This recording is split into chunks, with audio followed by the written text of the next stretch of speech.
Chapter 5 warm-up, our Algebra 1 exponent review. The essential question, how do you use properties of exponents? There are several different properties of exponents. We're going to review each one individually, so let's go ahead and take a look. We are now doing power of a power. It's called power of a power because you have an exponent power being raised to another exponent power. So power to a power means you have two exponents being raised to one another. We see the rule says if you have a power of a power, you say that you had m groups of n. If I have m groups of n, then I have mn groups. I multiplied them together. So let's look at our first problem. Base 7 says I had 4 groups of 3 being multiplied together. 4 groups of 3 says that I had 4 times 3 groups. So my base 7, I had 4 times 3. So I ended up having 12 groups multiplied all together. Anything to the 0 power is 1. That meant that this entire parenthesis, because that 0 power is touching the entire parenthesis, that meant that entire parenthesis turns into a 1. So my answer is just a 1. I see that I have 4 groups of 5. 4 groups of 5 is 20. How did I get 20? It's because you were supposed to multiply 4 groups of 5. 4 groups of 5 says 20. So this is 3 to the 20th power. Our next problem. Our base A had 3 groups of 4. So I had 3 times 4. This is also a base A, and he had -2 groups of -3. So I had a to the 12th being multiplied by a to the 6th. Now I see I have base A being multiplied to another base A. This is the property we just recently learned. I have both base A's. This said I had another 12 first being multiplied, and this said that there was another 6 being multiplied. So how many did I end up having multiplied all together? 12 plus 6 is 18. There were 18 A's being multiplied all together. This problem. This base X says that there are 2 groups of -4. 2 groups of -4. And then we have this other base X that just has a 5th power on him. So I had 2 groups of -4, which means I had a total of -8, and this was X to the 5th. I see I have both base X's. Can't have them written twice. So looking at my base X's, there were -8 of them being multiplied here, and another 5 of them being multiplied there.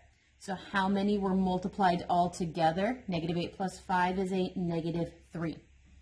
This X has a negative exponent, which means the X is on the wrong side of the fraction. So here's my fraction bar. It's in the numerator, which is the wrong side. So it needs to move to the denominator, and when it moves, it gets a positive exponent. My numerator cannot be empty. My answer is 1 all over x to the 3rd. Next problem. This base X has 3 groups of -5. So here's 3 groups of -5, and this X is by itself. So I had 3 groups of -5, told me I had a -15 here, and there are 4 of them there. They're both base X's, so I can combine them. So there were -15 in the first, and there were 4 in the second. So how many of them were total? We had -11 of them total. You are not allowed to have a negative exponent. This is currently in the numerator. It means it needs to move to the denominator. When it moves to the denominator, it's now a positive power. Numerator is a 1. So I have 1 all over x to the 11th power. Next problem. This is a base 2. This base 2 has 3 groups of 2. So here are my 3 groups of 2. So this base 2, 3 groups of 2, said there were 6 of them all together, and that is fully simplified. I'm done. This problem. I want to write this one out a little differently because this negative is inside of the parentheses. So this negative also gets that 3rd exponent. So this is actually, this entire exponent has this exponent of a 3, which means that entire exponent is going to occur 3 times. So here it is 1, here it is 2, and here it is 3. This entire parenthesis occurred in 3 groups. So here are my 3 groups. Negative times negative is a positive, times one more negative is a negative. So here's my negative. I see all of these base x's. So there were 3 of them here, there were another 3 there, and there's another 3 there. So I have negative x to the 3 plus 3 is 6, 6 plus 3 more is 9. So this is a negative x to the 9th power. Last one. This is a 4 to the 3rd. This says my base k had 2 groups of 3. So here are my 2 groups of 3. That was a k to the 3rd power. This base k says that it has 2 groups of negative 3. So here are my 2 groups of a negative 3. So this was 4 to the 3rd times k to the 2 groups of 3 meant there were 6. This is a k to the 3rd, and this is a k to the 2 groups of negative 3 meant that there was a negative 6. So I have 4 to the 3rd power. I see all these base k's.